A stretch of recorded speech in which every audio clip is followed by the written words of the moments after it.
Greetings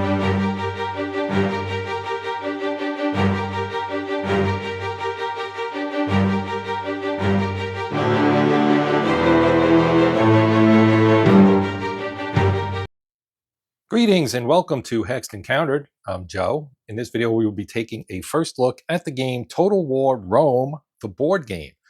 Now, this is, of course, a board game adaptation of a PC game of the same name, which comes from Creative Assembly, is down here. And this one is done by CCC Games. This is obviously a board game adaptation and relies heavily upon the PC game for inspiration and so on.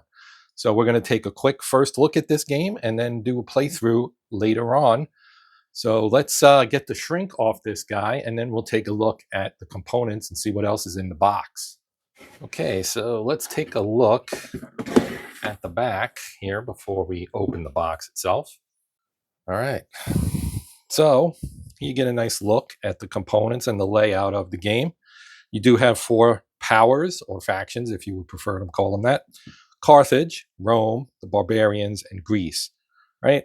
So region surrounding the Mediterranean Sea has experienced conflict throughout most of its recorded history. In the ancient world, during the period we know as the Classical, mighty empires rose and fell. Every empire's rise and every empire's fall were marked by war, total war. Now, you are called upon to guide your nation through a critical period as you try to rewrite the history books and build your own empire. No one power is truly dominant yet. In order to lead your empire to greatness, you must carefully balance your military and economy, as well as the subtle methods of your agents. Acquire and deploy your troops, assign them generals for leadership, and march them on the road to conquest and glory. Improve your territories and expand your economy while engaging in alliances and trade with other factions. Promote the development of new technologies and the advancement of your society. Many different strategies are before you. Choose the right one, and you will leave your enemies forgotten in the dust of history. Play as Caesar, Hannibal, Alexander the Great, or Vercingetorix. This is Rome Total War. What's in the box?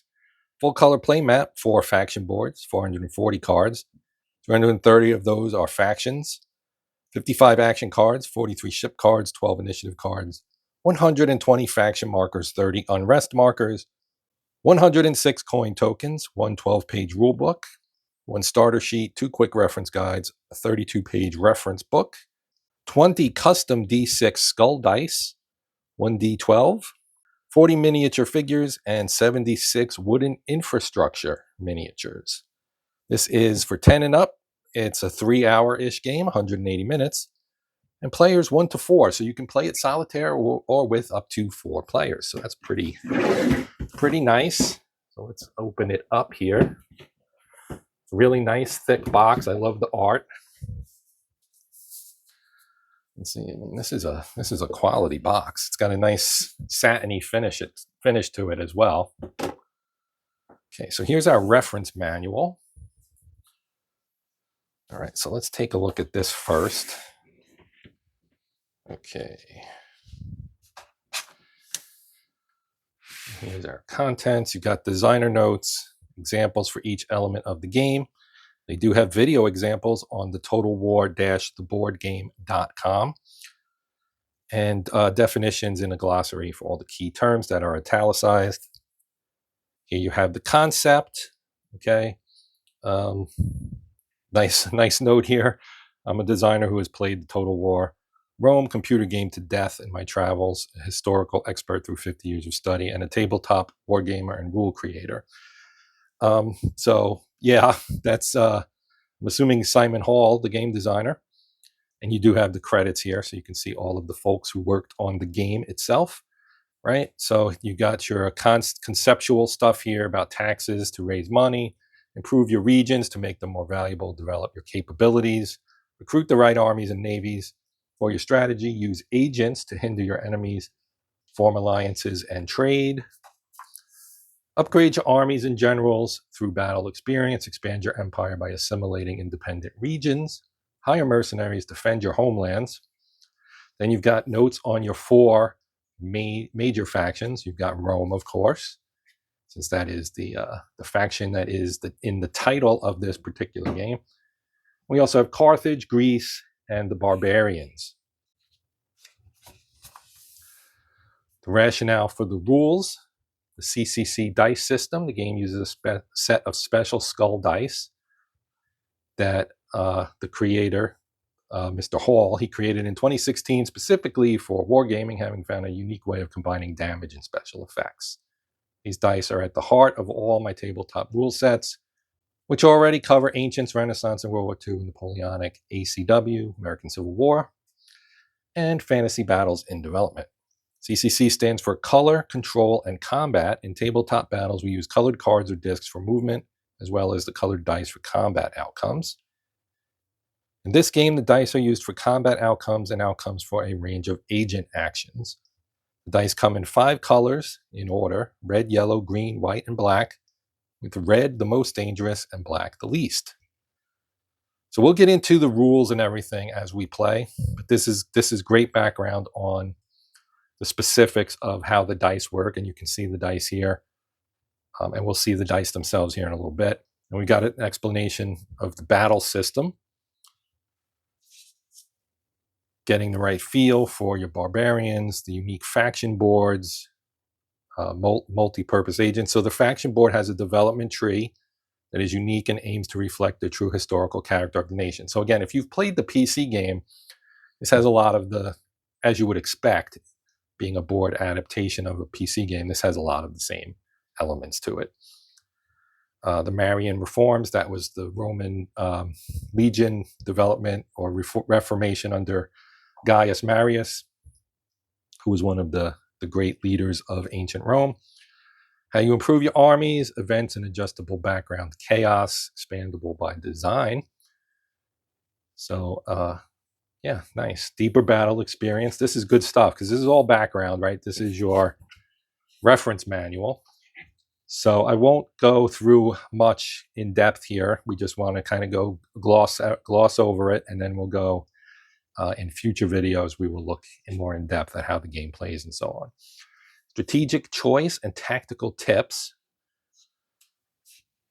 All kinds of stuff in here. Campaign phase, spending phase, treaty, trade examples, spy examples, protest, riots, assassinations, bribes, sabotage, treasury theft, double agent, sow distrust, recruit mercenaries, rebel uprising, and 2, taxation, campaign example, movement across rivers and mountain borders, army movement with roads, combined Army-Navy movement with an interception, conquering independent and mercenary regions, conquering a garrisoned region, avoiding battle, reorganizing armies. There's all kinds of stuff here. Subduing unrest, peacetime spending, wartime spending. Here's a small battle example. You have your 3 zones. You push the dead away. Active zone. As you can see, there are cards that are used in this. Then we go through the battle itself. And then you have a large battle with diagrams.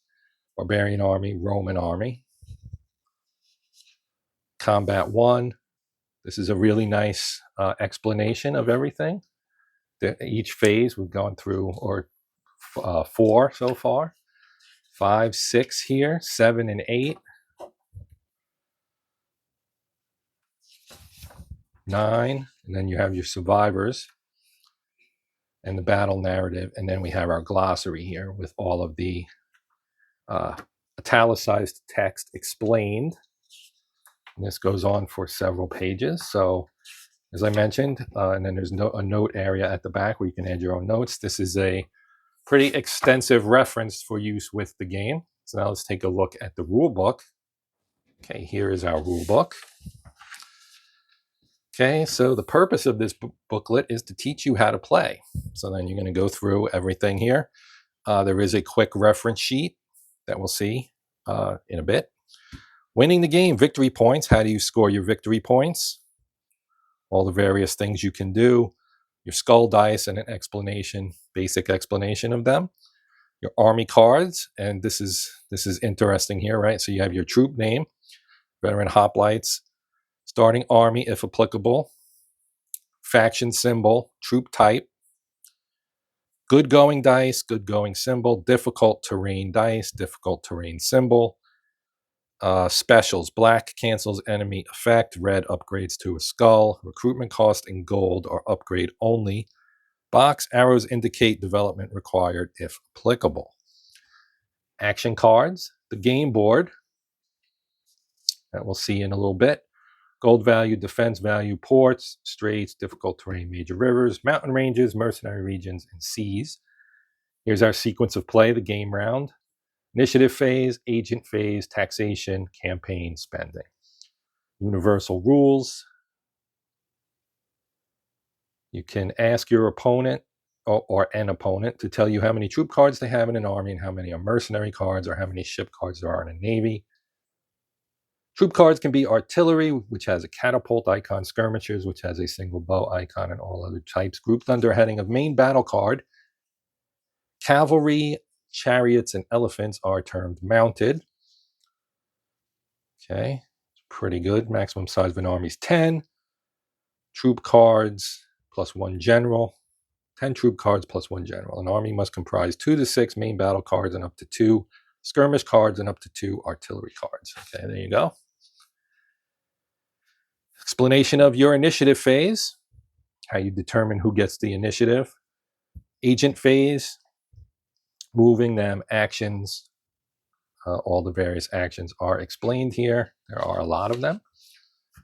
Playing events from action cards, taxation phase, your campaign phase. So this is where you're going to place your armies and navies, move them, embark, disembark, reorganize, subduing unrest, tribal infighting if you're playing as the barbarians, conquering independent regions, assaulting garrison regions, besieging, meeting enemy armies and avoiding battle,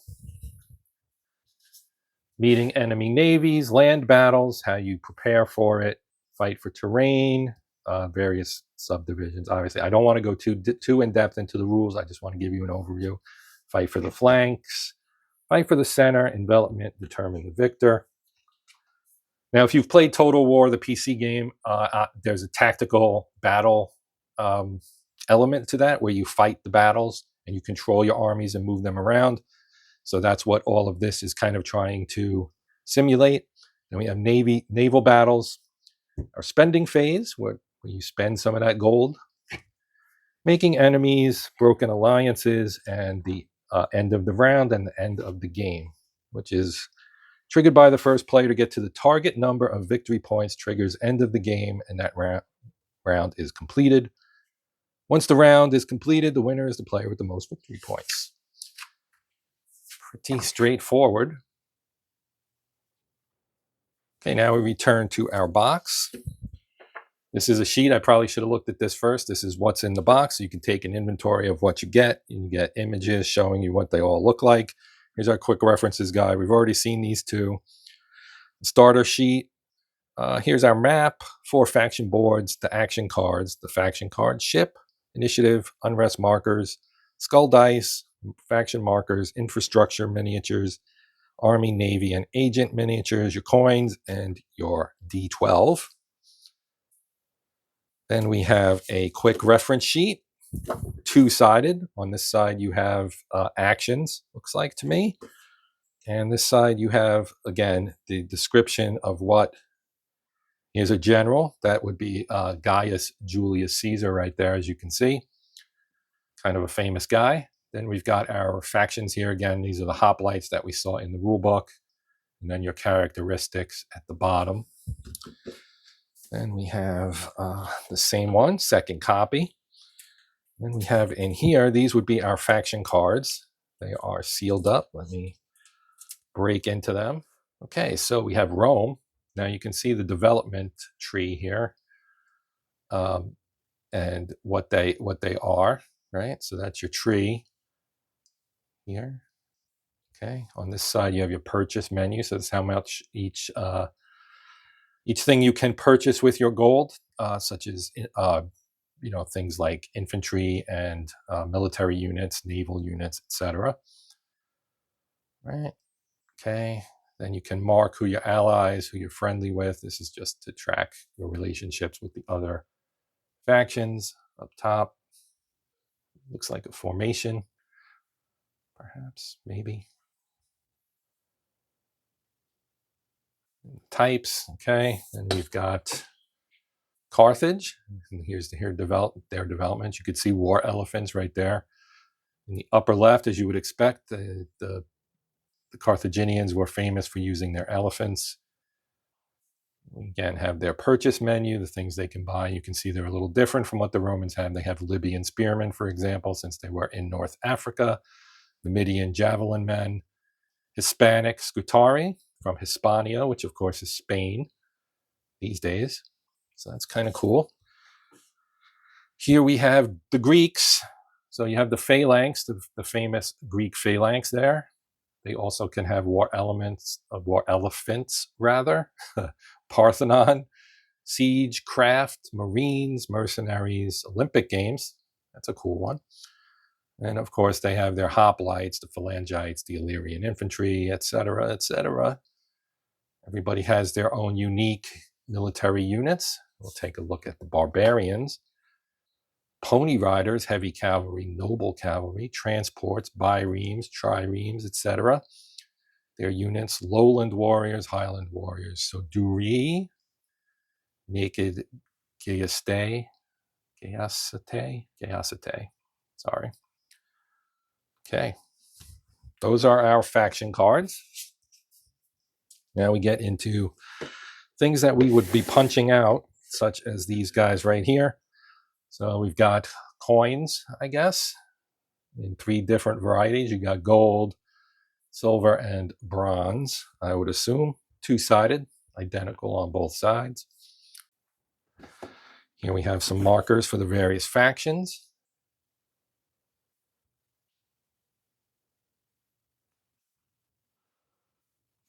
And here we have Auxilium Pauperirus. Double-sided as well. And look what we have here. It's a map. Let's put this to the side for the moment. I want to look at the map last. I usually save that for last. Now we get all the goodies at the bottom of the box here. So here are our various military units for the 4 different factions, as you can see. And take one out so you can get a better look at it. This would be a Roman. Number 4, army number 4. As you can see, there's a 4. I hope you can see that. 4 right there. And of course, we have some of the structures you can build. Pyramids. These would be cylinders. And we have more wooden bits in here as well. Little ships. Triremes, I'm assuming, mostly. Well, I see some biremes in there too. Maybe they're all biremes. They're all biremes, I guess. 2-masted. Agents, I believe. Yeah, they look like agents holding up a scroll. And here we have more of our wooden bits. These are squares. And we have some cubes here as well. And of course, there are the famous skull dice. And again, there is that list that was provided of the less to more dangerous, red being the most dangerous because it has the most symbols on it. Whoops, Butterfingers. Let's take one out here and look at it. Take one of the red ones out. Well, here's our D12. And here is a red die. So you can see we've got an S, a skull, a sword, and arrow, right? But you have no blank faces on this die. That's why it's the most dangerous. Conversely, we look at the white die. Got a sword, an S, and the sword, but you've got several white faces on there, indicating this would be a less dangerous die. And you have green as well, which again, S and sword, skull and sword, but 2 blank faces. So you get the idea, and we'll go into that more in depth when we do the play through of the game. Put that, I guess that was here. Now we have lots and lots of cards. So I'm not sure I'll open these up, but you can take a look. We'll take a look at them, and we'll see them more in play. I don't want to wait. I don't want to spend too much time. Although these are really cool looking and interesting. We'll get into the cards when we play the game, but you can see we've got nice artwork here for our lowland warriors here. This would be the barbarian faction, and of course the Roman legionaries, Republican legionaries, but that would still be, maybe that's not Rome. So here's imperial legionaries. Okay, so different eras perhaps of the Roman forces, naval forces here, ship. Hoplites. I'll give you one guess what faction this is. The Greeks, of course. And then we have our Carthaginians, or mercenaries, I guess is what these are. Balearic slingers. These are the mercenaries. And we've got our action deck here. So we'll get into these as well, of course. We'll see all of these cards. And these are the Carthaginians with their quarter moon symbol there. Libyan spearmen. So as I said, I don't want to open up all the cards right now. I will do that when we do our gameplay. So for now, we will box this up and we will take a look at our map. And here is our big, beautiful map. You can see the entire game area. We do have a victory point tracker up here in the corner. You have your phase sequence here, as well as your battle sequence down in the lower left corner. Here, of course, is North Africa. There's Carthago, or Carthage. And the various areas, of course, have names and values. Cirta, Dimity, Nepti, Tingi, etc. Here's Hispania, or Spain. Italia, right? Italy, of course. Rome, right here. Then we've got Athens, right? Greeks here. And you can see they're color-coded with their starting cities, I'm assuming. So you can see who's got what. The barbarians, of course, will be in the north. And then, of course, over here, we have the Near East, the Mid-East, as we would call it today. So you have all of these areas can be controlled, and they would all generate income for you, etc., give you victory points and help you to win the game. We have port symbols. You also have these boxes as well. You've got mountains here. You can see some of the terrain features, a river, and so on. Here, another river. Of course, this would be the Rhine, I'm assuming. This would be the Danube, and so on and so forth. And then, of course, the different sea areas. The Ionian Sea, the Aegean, etc. The Adriatic, of course, right? Mare Corsicum. This is all Latin, too, as far as I can tell. So that's kind of a nice period touch there. You've got the ocean over here, Oceanus, the Oceanus Atlanticus. That's a pretty easy one to translate. And then, of course, we have Egypt here as well, with Alexandria, which was a very important area. And you can see M, Egyptians, M, Nubians. So these would be mercenaries, I believe. Up here, you've got the Dacians and the Scythians over here, Iberians and Numidians. Seeing if I'm missing anybody here. I probably am. Thracians. So you get the idea. This is a lovely map. The game, the components, everything in this package looks fantastic. That's my take. And I'm looking forward to giving this game a shot. So you can look for that probably in a couple weeks or so, depending on my production time, I should say.